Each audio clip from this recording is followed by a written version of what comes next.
Hello guys, welcome back to our YouTube channel cooking for fun.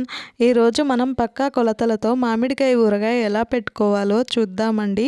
ముందుగా మేము 2 సేర్ల మామిడికాయ ముక్కలు తీసుకున్నాము.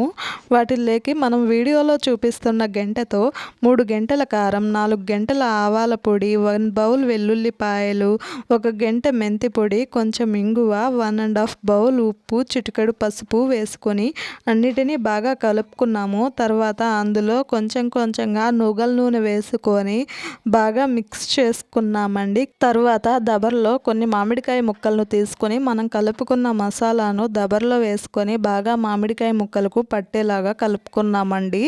బాగా కలుపుకున్నాక మామిడికాయ ముక్కల్ని జాడీలో వేసుకున్నాము. మీ దగ్గర జాడీ లేకపోతే బకెట్లో వేసుకోండి. ఇలా అంతా కలుపుకున్న తర్వాత ఒక 2 డేస్కి ఉప్పు, కారం, ఆయిల్ ఏది తక్కువైనా తర్వాత వేసుకోవచ్చండి. ఇలా వేడి వేడి అన్నంలో నెయ్యి వేసుకొని మామిడికాయ ఊరగాయ వేసుకొని తింటే చాలా బాగుంటుందండి. నేను చెప్పిన విధంగా మీరు ఒకసారి ఊరగాయ ట్రై చేయండి, చాలా బాగుంటుందండి. మళ్ళీ మీరు ఇలానే పెట్టుకుంటారండి. మీరు ట్రై చేసి నాకు ఇన్స్టాగ్రామ్లో ఫోటో పెట్టండి ఎలా వచ్చిందో. నా వీడియో మీకు నచ్చినట్లయితే లైక్ చేసి, షేర్ చేసి, సబ్స్క్రైబ్ చేయండి.